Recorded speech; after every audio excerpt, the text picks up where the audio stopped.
Hello students, इस video में हम पढ़ेंगे कॉम्प्लेक्स सेंटेंस को कंपाउंड सेंटेंस में कैसे बदला जाता है। तो सबसे पहले तुम्हें पता होना चाहिए कि कॉम्प्लेक्स सेंटेंस क्या होते हैं।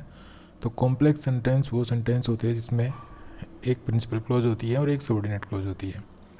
और कॉम्प्लेक्स सेंटेंस में प्रिंसिपल क्लॉज और सबऑर्डिनेट क्लॉज के बीच में, मतलब प्रिंसिपल क्लॉज और सबऑर्डिनेट क्लॉज को एक सबऑर्डिनेट कंजक्शन से जोड़ा जाता है। तो ये वीडियो देखने से पहले आपको पता होना चाहिए सबऑर्डिनेट कंजक्शंस कौन से होते हैं। और एक कंपाउंड सेंटेंस वो सेंटेंस होता है जिसमें कॉम्प्लेक्स सेंटेंस की तरह ही दो क्लॉज होती हैं, लेकिन दोनों प्रिंसिपल क्लॉज होती हैं। वैसे हम इनको प्रिंसिपल क्लॉज कहने की बजाय अगर कोऑर्डिनेट क्लॉज कहें तो बहुत अच्छा रहेगा। और कंपाउंड सेंटेंस जो होता है इसमें दो जो क्लॉजेज होती हैं, जो कोऑर्डिनेट क्लॉज होती हैं, वो किसी कोऑर्डिनेटिंग कंजक्शन से जुड़े हुए होते हैं। अब कॉम्प्लेक्स सेंटेंस तो बहुत ज़्यादा होते हैं, जैसे when, where, why, that, if, as soon as वगैरह काफ़ी होते हैं। लेकिन जो कंपाउंड सेंटेंस, जो कोऑर्डिनेटिंग कंजक्शंस होते हैं, वो तो लिमिट के ही होते हैं और उसको हम फैन बॉय से याद भी रख सकते हैं। फैन बॉयज़, ठीक है। ये एफ से बनता है फॉर, ए से बनता है एंड, एन से बनता है नोर, बी से बनता है बट, ओ से बनता है और, वाई से बनता है यट और एस से बनता है सो। ओके, तो ये जो कंजक्शंस हैं ये सारे कोऑर्डिनेटिंग कंजक्शन है और इनसे अगर कोई दो क्लॉज आपस में ज्वाइन करेंगे हम, तो वो जो सेंटेंस होगा, ये सेंटेंस एक कंपाउंड सेंटेंस कहलाएगा। क्लॉज का मतलब है एक सब्जेक्ट वर्ब कॉम्बिनेशन, ठीक है, एक ऐसा शब्दों का समूह जिसमें एटलीस्ट एक सब्जेक्ट वर्ब हो। तो ऐसे अगर दो ग्रुप्स को हम अगर इन कंजक्शन से जोड़ते हैं तो वो कंपाउंड सेंटेंस बनेगा। और अगर इन ग्रुप्स को अगर सबऑर्डिनेट कंजक्शन से जोड़ते हैं तो फिर वो कॉम्प्लेक्स सेंटेंस होता है। ओके, चलिए अब आगे सेंटेंस देखते हैं और फिर इनको कैसे इनको कन्वर्ट करते हैं वो देखते हैं। चलिए फर्स्ट सेंटेंस लेते हैं, we can prove that the sun is stationary. तो we can prove that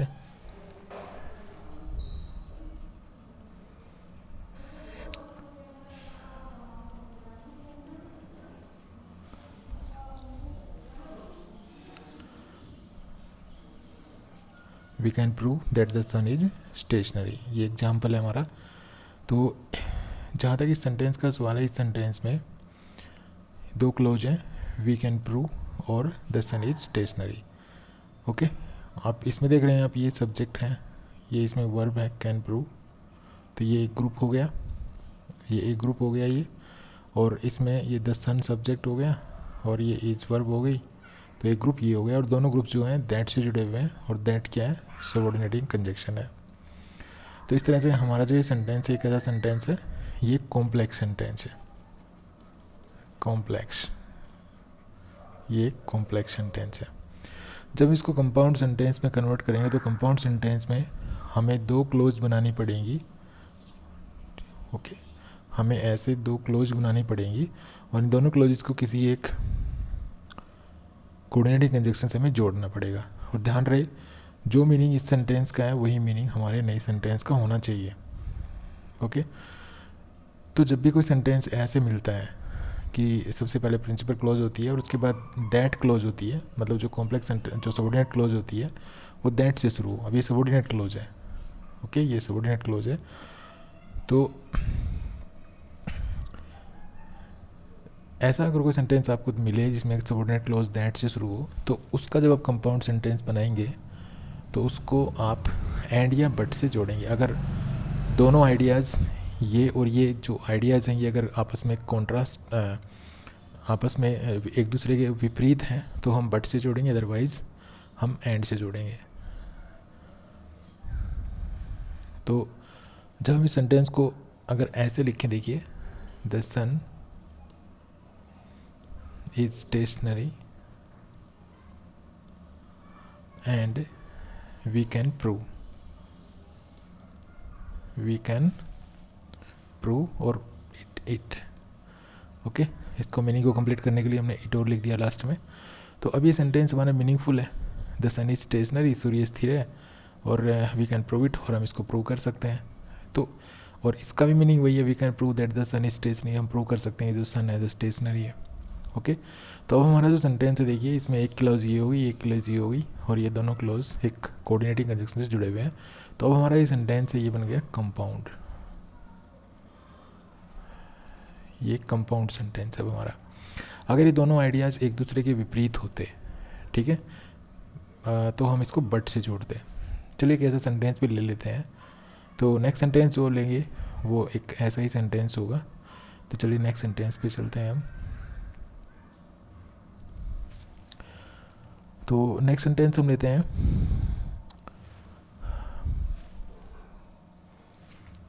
I have found my book,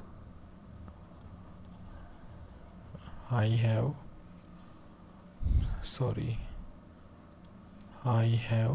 found my book that I had lost. Okay, ये सेंटेंस है हमारा। अब इस सेंटेंस में देखिए, ये सेंटेंस कॉम्प्लेक्स सेंटेंस है, क्योंकि इसमें जो कंजक्शन है वो है दैट, और इसमें एक क्लॉज ये हो गई और दूसरी क्लॉज ये हो गई। ओके, इसका सब्जेक्ट आई है, इसकी जो वर्ब है वो है हैव फाउंड, इसका सब्जेक्ट आई है, इसकी वर्ब है हैड लॉस्ट। तो कॉम्प्लेक्स सेंटेंस है, इसको जब हम कंपाउंड सेंटेंस पे कन्वर्ट करेंगे, तो जैसा कि मैंने आपको बताया था, जब एक अगर कॉम्प्लेक्स सेंटेंस में दैट कंजक्शन हो, अर्थात प्रिंसिपल क्लोज के बाद दैट क्लोज हो, जैसे यहाँ पे है ये दैट क्लोज है, तो ऐसे सेंटेंस को जब कंपाउंड बदलेंगे तो हम या तो एंड से जोड़ेंगे या फिर उसको हम बट से जोड़ेंगे, लेकिन बट से तभी जोड़ेंगे जब दोनों आइडियाज़ एक दूसरे के विपरीत हों। अब देखिए, इसमें दोनों आइडियाज़ एक दूसरे के विपरीत हैं। I have found my book, मुझे मेरी बुक मिल गई है, दैट आई हैड लॉस्ट, जो मैंने खो दी थी। ठीक है, तो ये अब एक दूसरे के कॉन्ट्रास्ट में है ये दोनों आइडियाज़। एक तो खोना है यहाँ पे, तो और यहाँ पे पाना है। तो जब हम इसको जोड़ेंगे, तो जब हम इसको अगर कंपाउंड सेंटेंस में कन्वर्ट करेंगे तो हम इसको ऐसे लिखेंगे, देखिए, आई हैड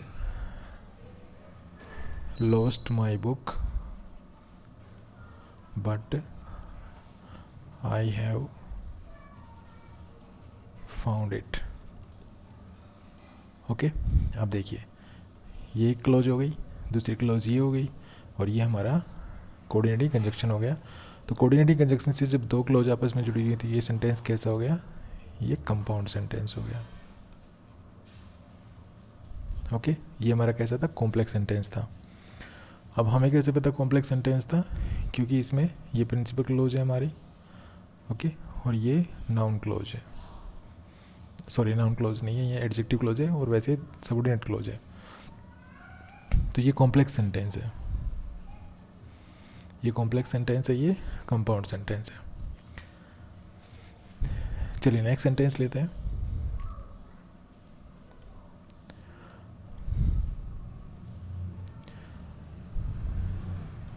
नेक्स्ट सेंटेंस है हमारा, if you do not Hari you will miss the train.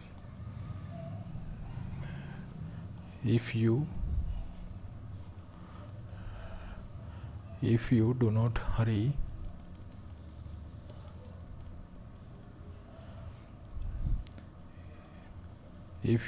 not hurry, you will miss the train। Okay, ये सेंटेंस है। तो देखिए, ये कॉम्प्लेक्स सेंटेंस है। क्यों कॉम्प्लेक्स सेंटेंस है, क्योंकि इसमें जो कंजक्शन है वो है इफ़, और ये कंडीशनल सेंटेंस है, जो भी कंडीशनल सेंटेंस होते हैं वो कॉम्प्लेक्स सेंटेंस होते हैं। तो इसमें जो कंजक्शन है वो है इफ़, और ये हमारी सबऑर्डिनेट क्लोज है, ये इसका सब्जेक्ट है, ये इसकी वर्ब है, डू नॉट हरी। ये प्रिंसिपल क्लोज है, यू इसका सब्जेक्ट है और विल मिस इसकी वर्ब है।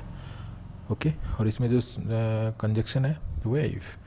तो जब भी कोई ऐसे कंडीशनल सेंटेंस होता है जिसमें एक इफ़ क्लोज होती है, उसको जब हम कंपाउंड सेंटेंस में बदलते हैं तो इसमें हम क्या करेंगे, हम इसको जो इफ़ क्लोज है उसको हम मस्ट से बनाएंगे। ठीक है, जैसे you must hurry, you must hurry, और इसके बाद जो कंजक्शन जोड़ेंगे, जो कोऑर्डिनेटिंग कंजक्शन होगा वो होगा और you will miss the train. ठीक है, अब हमारी ये एक क्लोज हो गई, दूसरी क्लोज ये हो गई, और ये दोनों जो क्लोजेस हैं हमारी ये कोऑर्डिनेटिंग कंजक्शन से जुड़ी हुई हैं। तो ये कंपाउंड सेंटेंस है, ये हमारा कॉम्प्लेक्स सेंटेंस था। हम इसको ऐसे भी लिख सकते हैं, हरी हरी और you will miss the train.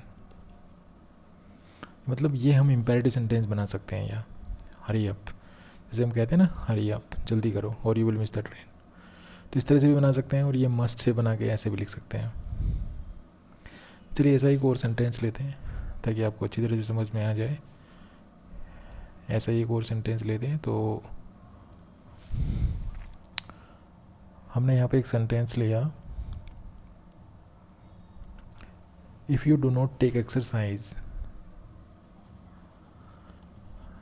If you do not take exercise you will be ill।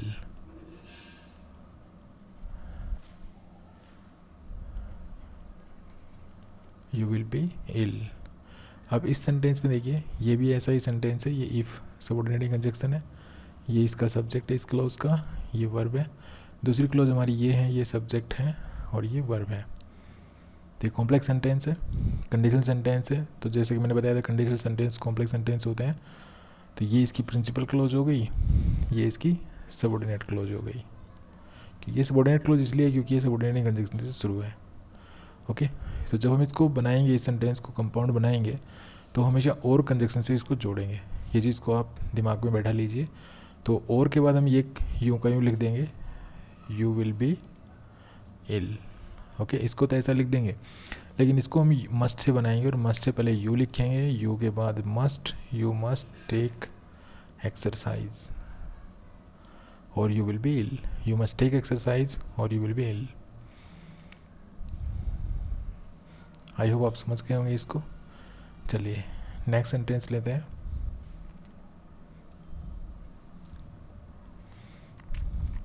तो नेक्स्ट सेंटेंस है हमारा,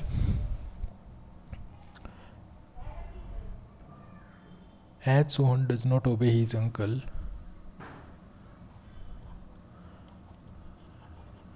as Sohan does not obey his uncle, he does not love him।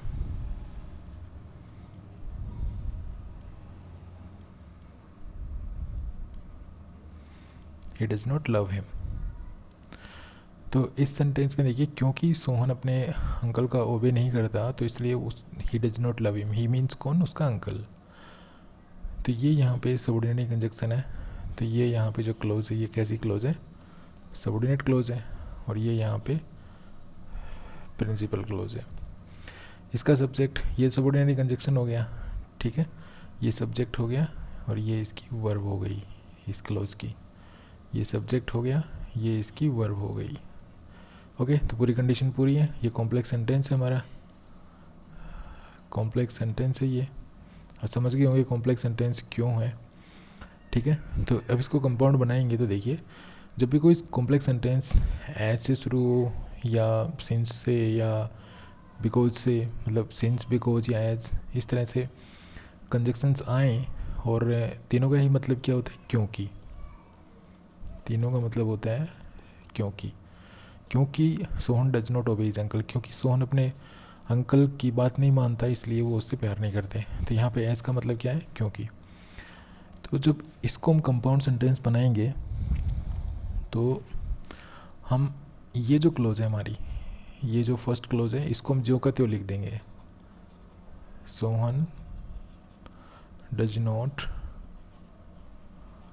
ओबे हिज अंकल। ठीक है, इसको हटा देंगे और फिर एंड लगाएंगे, एंड के बाद में देयरफॉर एडवर्ब लगाएंगे। ठीक है, कोमा लगाएंगे दोनों तरफ इसके, एंड देयरफॉर, और फिर ये क्लास लिख देंगे, ये क्लास है ये, he does not love him. Okay, अब हमारा ये कैसा सेंटेंस बन गया, अब हमारा कंपाउंड सेंटेंस बन गया, क्योंकि एक क्लॉज ये हो गई, दूसरी क्लॉज ये हो गई, और ये कोऑर्डिनेटिंग कंजक्शन से जुड़े हुए हैं दोनों। तो ये हमारा कैसा सेंटेंस बन गया, कंपाउंड सेंटेंस। आई होप आप समझ गए होंगे इसको भी। चलिए नेक्स्ट सेंटेंस पे चलते हैं। नेक्स्ट सेंटेंस है हमारा, एक सेंटेंस में यही आपके लिए लिख देता हूँ, ऐसा ही एक सेंटेंस लिख देता हूँ ताकि ये थोड़ा और आपको क्लियर हो जाए। तो जैसे मैंने लिखा, as he was not there I spoke to his father. Okay, ये सेंटेंस हमने लिया।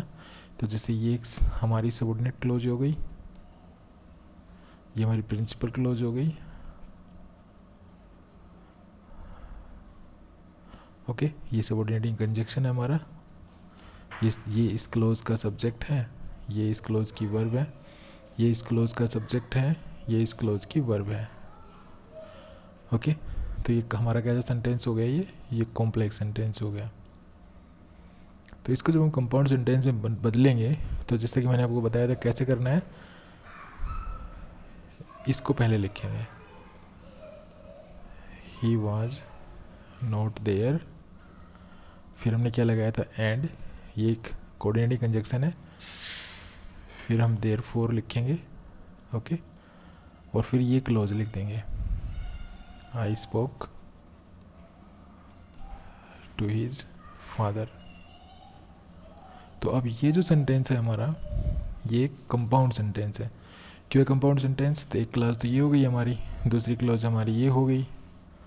ओके, और ये हमारा जो है कोऑर्डिनेटिंग कंजक्शन हो गया, कोऑर्डिनेटिंग कंजक्शन। तो इस तरह से ये पूरा सेंटेंस जो हमारा कैसा हो गया है, ये कंपाउंड सेंटेंस हो गया।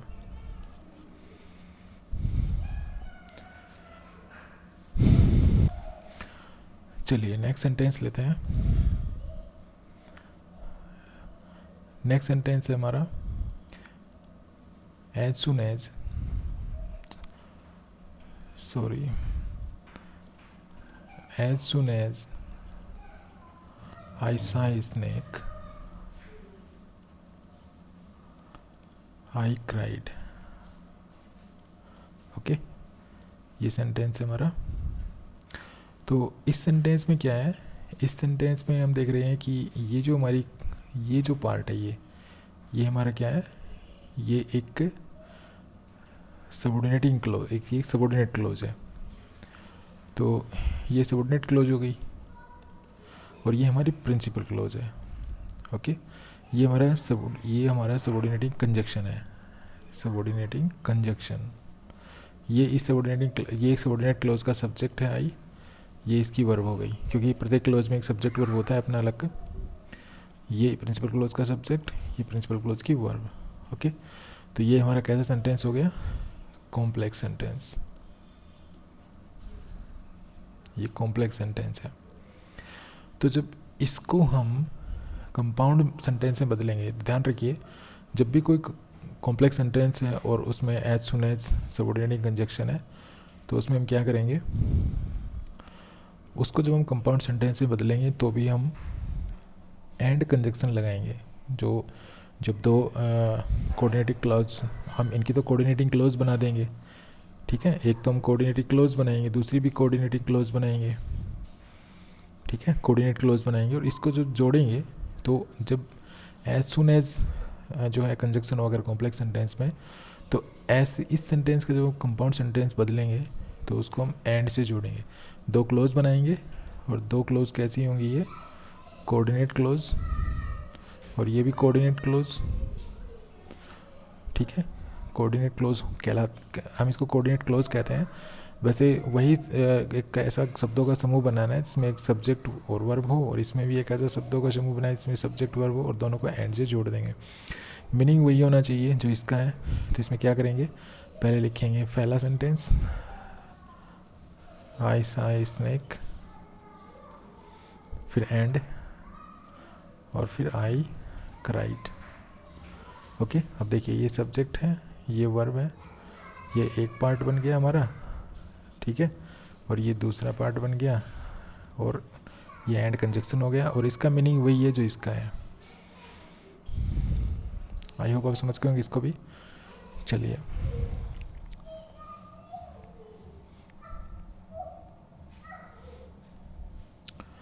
एक सेंटेंस में आपको बिकॉज का भी समझा देता हूँ, ताकि वो भी आपको फिर थोड़ी प्रॉब्लम नहीं आएगी। बिकॉज को हम इसी में ले लेते हैं। तो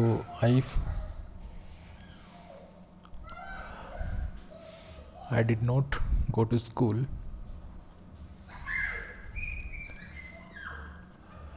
I did not go to school yesterday because I was ill। Okay, तो ये सेंटेंस हमने लिया। इसमें देखिए बिकॉज ये सबऑर्डिनेट कंजक्शन है, ठीक है, ये सबऑर्डिनेट कंजक्शन है। एक क्लोज हमारी ये हो गई, इस क्लोज के साथ कोई इस कंजक्शन नहीं है, तो फिर ये सब्जेक्ट हो गया, इस क्लोज का ये वर्ब हो गई, और इसके साथ ये कंजक्शन है, ठीक है, ये कंजक्शन है इसके साथ, तो ये सबऑर्डिनेट क्लोज है। इस क्लोज का सब्जेक्ट हो गया ये, और वर्ब हो गई ये। ओके, तो इसको जब हम कंपाउंड सेंटेंस में बदलेंगे तो ध्यान रखिए कि जब भी मैंने बताया था आपको कि कॉम्प्लेक्स सेंटेंस में जब अगर एज, सिंस या बिकॉज का अर्थ क्योंकि हो, क्योंकि, तो फिर हम जब कंपाउंड सेंटेंस में बदलेंगे इसको, तो फिर हम एंड और देयरफॉर इसका यूज़ करते हैं, ठीक है। तो सबसे पहले लॉजिकली क्या लिखेंगे, इसको लिखेंगे I was ill, I was ill and therefore I did not go to school yesterday। Okay, तो ये हमारी प्रिंसिपल क्लोज हो गई। आई वाज इल, ये सब्जेक्ट, ये वर्ब, ये हमारा कोऑर्डिनेटिंग कंजक्शन हो गया, और ये हमारी दूसरी क्लोज हो गई, इसका सब्जेक्ट और ये वर्ब। ये हमारा कैसा सेंटेंस हो गया, कंपाउंड। ये कैसा था, कॉम्प्लेक्स। आई होप आप समझ गए होंगे इस चीज़ को भी। तो इस वीडियो में इतना ही, नेक्स्ट वीडियो में फिर मिलेंगे एक नया टॉपिक लेके। तब तक के लिए थैंक्स। अगर वीडियो पसंद आए तो प्लीज़ को लाइक कीजिए, शेयर कीजिए, और चैनल को सब्सक्राइब करना ना भूलें। Thanks for watching this video. Happy learning, bye bye.